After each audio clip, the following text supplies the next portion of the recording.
শীত তো চলেই আসছে আর শীতে তো আমরা কম বেশি সবাই মোমো খুব পছন্দ করি। আর আজকে মোমোস গুলো আমি একটু অন্য স্টাইলে তৈরি করব। মানে এটা স্টিম করার কোনো প্রয়োজন নেই, আমি নতুন একটা টেকনিক শিখেছি, এর জন্য আজকে মোমো বানাতে বসেছি। আর মোমো বানানোর জন্য এখানে আমি 2 কাপ ময়দা নিয়েছি। আজকে অনেকগুলো মোমো বানাবো, তার সাথে লবণ নিয়েছি পরিমাণ মতো এবং অল্প অল্প পানিতে আমি একটা শক্ত ডো তৈরি করব। এই ডোটা তো সবাই তৈরি করতে পারে, এটার বলার কিছু নেই। এখন ঢাকনা দিয়ে এটা ঢেকে রেখে দিব। তারপরে এখন চিকেনের পুরটা রেডি করব। মুরগির বুকের মাংস নিয়েছি এবং মাংসগুলো টুকরো টুকরো করে কেটে নিয়েছি যাতে কোনো পানি না থাকে, এজন্য খুব ভালো করে পানিটা ঝরিয়ে নিয়ে আমি একটা মিক্সারের মধ্যে দিয়েছি এবং এগুলা সুন্দর করে কিমা করে নিলাম। আর এই মিক্সারটা আমার অনেক পছন্দের। এই ছোট্ট একটা মিক্সারে এত সুন্দর কিমা হয় বলার মতো না এবং ঝটপট তাড়াতাড়ি হয়ে যায়।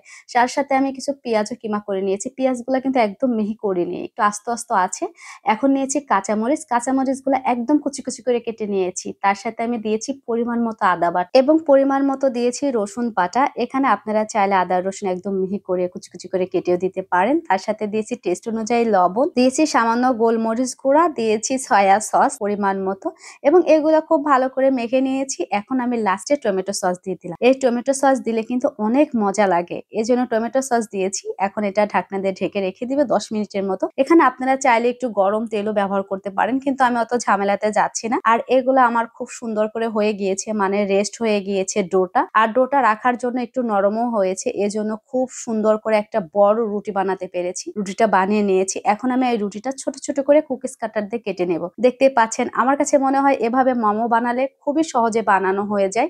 আমি আজকে 2 ভাবে মোমো বানিয়ে আপনাদের দেখাচ্ছি। এই মোমোটা বানাতে খুবই সহজ এবং কম সময় লাগে। এটা খুব একটা ঝামেলা যে লাগে তা না, কিন্তু আমার কাছে ঝামেলা মনে হতো প্রথম দিকে। বানাতে বানাতে এখন মাশাআল্লাহ সুন্দর হয়। আমি 2 ধরনের করে মোমোস গুলা বানিয়ে নিব। দেখতে পাচ্ছেন কি সুন্দর করে বানিয়েছি সবগুলা মোমোস। এখন এই মোমোস গুলো নতুন টেকনিকে আজকে আপনাদের দেখাবো।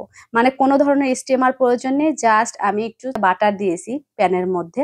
বাটারটা যখন হালকা গরম হয়ে আসবে তখন আমি মোমোস গুলো এভাবে দিয়ে একটু ঘুরিয়ে ঘুরিয়ে নেড়ে নিব। তারপর এখানে 1 কাপের মতো পানি ব্যবহার করেছি।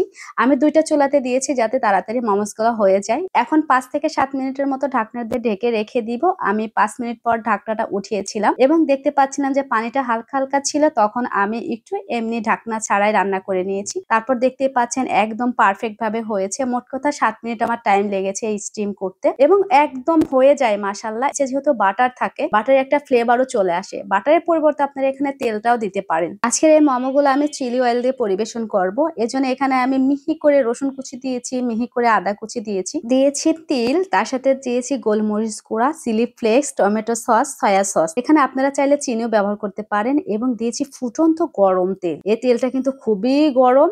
এখন এটা ঢেলে দিয়ে একটু নেড়ে চেড়ে নিয়েছি। আর এখানে কিন্তু আমি লবণও দিয়েছিলাম একটু। এখন আমি যে অংশগুলা খাবো সেটাতে আমি খুব ভালো করে দিয়ে দিলাম চিলি অয়েলটা। এই চিলি অয়েল সসটা দিয়ে মোমোস খেতে কিন্তু অনেক ভালো লাগে। আর এই সসটা বানিয়ে ফ্রিজে অনেকদিন পর্যন্ত রাখতে পারেন, যখন মোমোস বানাবেন তখন খেয়ে নেবেন সস দিয়ে। আর আরিয়ানার জন্য টমেটো সস দিয়েছি, যেহেতু ও ঝাল এতটা খেতে পারবে না, ওর জন্য টমেটো সসই পারফেক্ট, তাতে ওর ঝাল লেগে যায়। আর এই মোমোগুলো কিন্তু অনেক মজা হয়েছিল। আপনারা এভাবে একবার হলে মোমো বানিয়ে দেখবেন, ইনশাল্লাহ নিরাশ হবেন না। সবাই ভালো থাকবেন, সুস্থ থাকবেন আর আমাদের জন্য দোয়া করবেন। আল্লাহ হাফেজ, আসসালামু আলাইকুম।